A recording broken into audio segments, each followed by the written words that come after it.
What is up, guys? It's the Messenger here, coming back with a continuation of our Tasha's Cauldron Deep Dive series. So we're going to be going in depth with the options for these subclasses. As I mentioned in previous videos, we're starting off with the Ranger. So we've already gone over the optional class features, the new expanded spell list for Rangers, what it means for the class as a whole, as well as the two subclasses that they added into the book, the Fey Wanderer and the Swarmkeeper Ranger. You can check out these videos if you have the time and if you want to later on. But for now, we're going to be focusing on the Beastmaster Companion option, basically a complete overhaul to the Beastmaster Ranger, considering that they are incredibly reliant on their third level feature, which was their Beast Companion. Now, it has been shifted as an optional rule, which, let's be honest, it's not going to be an optional rule, to be Primal Companion, right? So it replaces the Ranger Companion feature from before. So old Ranger Companion, gone. If DMs that are wondering, if you were to ask me, I'd honestly say that keep both of them as an option. The player can swap between one or the two as they want throughout the campaign. But if you want to go a purist, you can stick with their old Ranged Companion or keep this one, which I think is in many ways an upgrade compared to the previous one. You gain a lot of strengths in exchange for the niche in exchange for losing the niche strengths of the previous Ranger Companion feature. So now you summon a beast with this feature, and it counts as friendly to you, obeys your commands, yada yada yada, and basically it scales with your proficiency bonus in multiple places. You choose how it looks like, how its origin is, its primal markings, all that good stuff. And in combat, it acts during your turn, so it can move, use its reaction on its own. But it only takes the dodge action unless you use a bonus action on your turn to command it to take another action. Now, as a ranger, the bonus action is very important to your subclass. A lot of the ranger features and ranger spells require the bonus action. So basically, this feature stating that you must use your bonus action on your turn to command it means that you're sinking a big resource every turn to use this feature. So hopefully the payoff is good, and I'm here to tell you that payoff's really good, especially at like later levels. So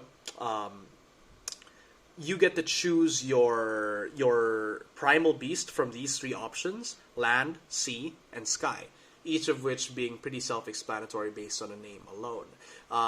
You under turn, it acts during your turn, so it's one of the few times wherein you can actually take joint actions with another creature at the exact same time during your turn.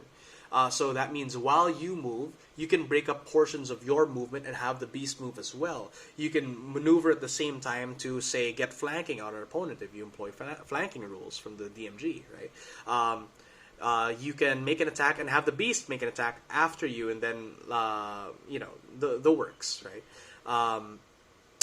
They take an action when you sacrifice your bonus action to take their attack action, which varies based on the three choices that I mentioned earlier.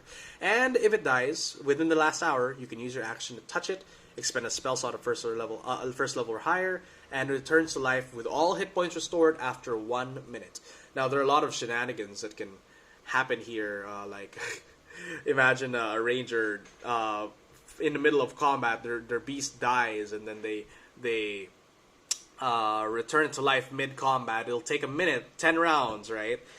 6 seconds per round. Then the ranger dies, and then the beast is there, standing there like, what do? However, that caveat is circumvented by this statement. The beast also vanishes if you die. So, sadly, no shenanigans like that. Whenever you finish a long rest, you can summon a different primal beast. So basically, if you have a beast from the feature before, let's say your beast of the land is there with you, then you take a long rest by the coastline, you realize you and your group are going to go water breathing into the depths of the Sword Coast ocean, right? And you say, I want to be summoning my beast of the sea. At the end of a long rest, go for it, right? No resource required.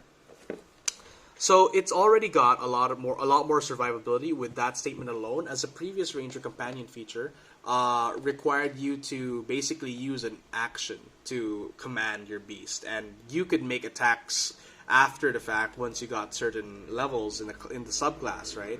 But based on how this goes, it gives the Ranger a lot more leeway to both command the beast and take actions as he wills, or he or she wills, right? And with the survivability of being able to revive the beast at the cost of a single spell slot, though you'll be needing those a lot, by the way, it's pretty good, right? So already strong upgrades. However, the downside to this, and I'd say the only downside, is that the Ranger Companion feature before basically allowed you to loot and scour all the D&D books for monster features. Anything from a giant poisonous snake to a giant crab, right? And all these monsters had very unique features such as blind sight, auto grappling on hit, additional massive amounts of poison damage. And now some of these options have similar abilities, right?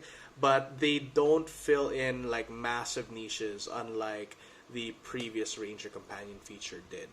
That's what you're losing out on if you take this feature. But I'd say, as a whole, you take this feature either way, because as I'll explain later, this subclass is a mid-game beast.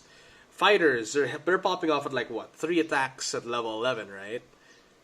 You're popping off at 5 at level 11 with bonuses. Anyway, so let's get to the choices here. So, Beast of the Land, Cha-Chang, Armor Class 13 plus Proficiency bonus. So when you get this feature, that'll be at a 15, scaling up to a maximum of 19, very decent. Hit points equal to 5 plus 5 times your Ranger level. So at that level, when you get this at third level, that's 20 HP, very sizable, right? Much larger than before, as before it was flat 4 times your Ranger level. So that means you'd be popping off at level 3 with a 12 HP companion. Now it's 25. So wait, 25? 20. Sorry. That's massive, right? So at third level, most characters are going to be walking around with what, 18, maybe 16 HP. Wizards, so 10. So yeah, this is going to be pretty big, right? So Beast of the Land with massive amounts of hit points already has a speed of 40 with a climbing speed of 40, already faster than base Ranger. Even faster with the Ranger with roving. So this beast will be able to go all around the map.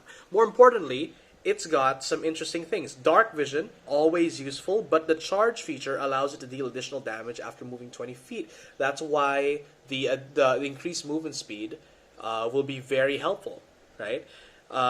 So it also knocks the target prone, which means since you are using your attack, and since you are taking your action at the same time that your beast is taking their action, right? It's literally a joint action. So the beast goes in, charges, potentially knocks them prone, and if they are knocked prone, that means you can use your main action to make an attack, right?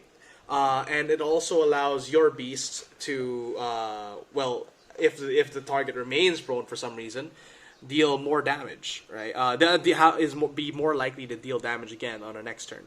Bottom line, however, with the maul attack that hits, you're dealing 1d8 plus 2 plus 2, assuming level 3, of slashing damage. The attack scales with your spell attack modifier, so that I believe is a wisdom-based attack roll. So some old tactics that I like to employ, such as using Guardian of Nature with the shared spells feature of the Ranger, which still exists, by the way. It hasn't been changed.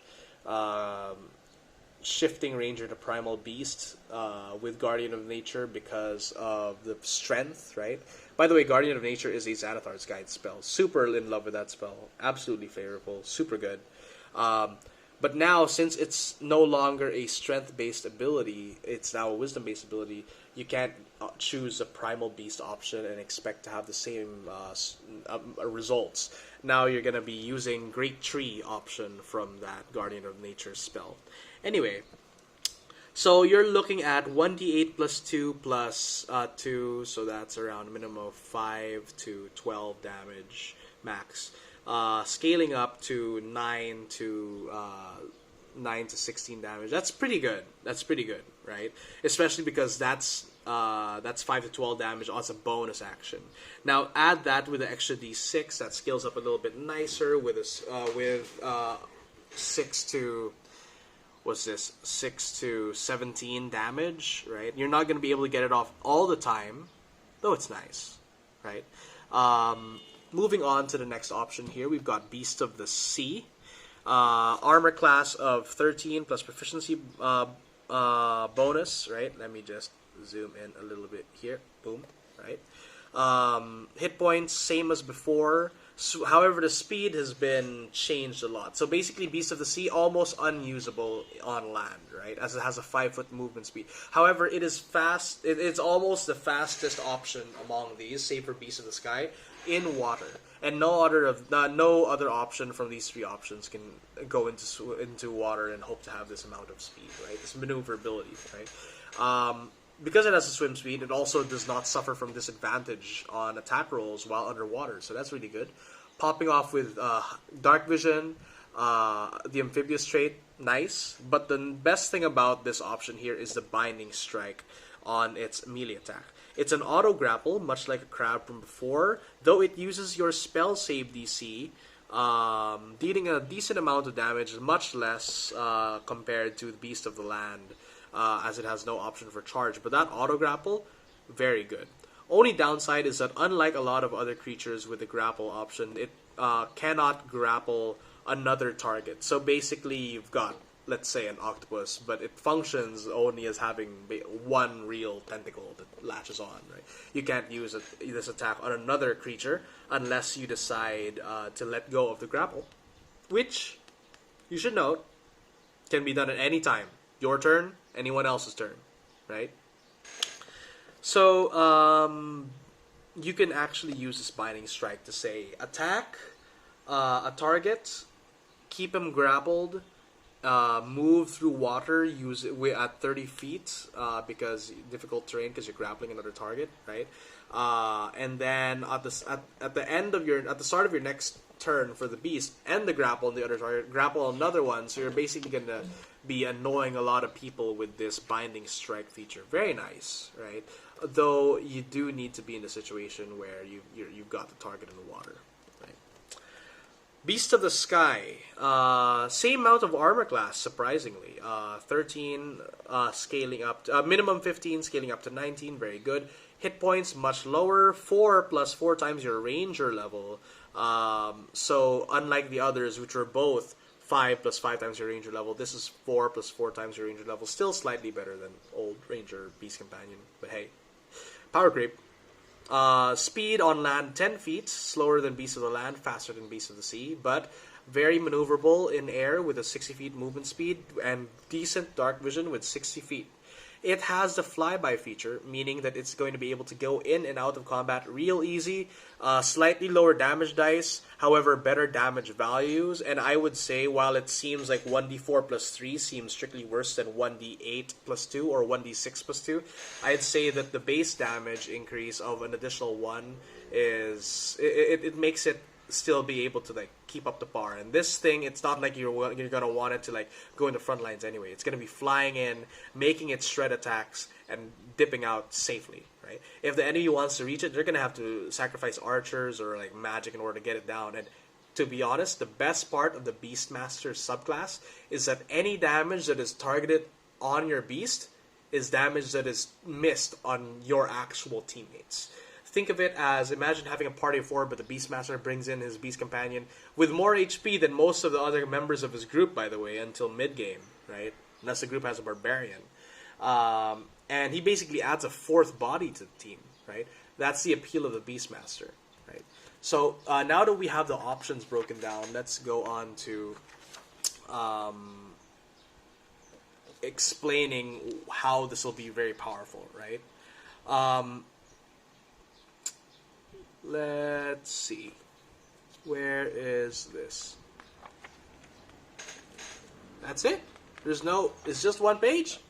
Rip. Okay. So, in combat, the beast acts during your turn. It can move and uses a reaction on its own, but takes only the attack action but the only action it takes is a dodge action, and it's take a bonus action on your turn to command and to take another action. The action can be used. Blah, blah, blah. You can also sacrifice one of your attacks when you take the attack action. When you take the attack action to command the beast to take the attack action as well. Ah, I see.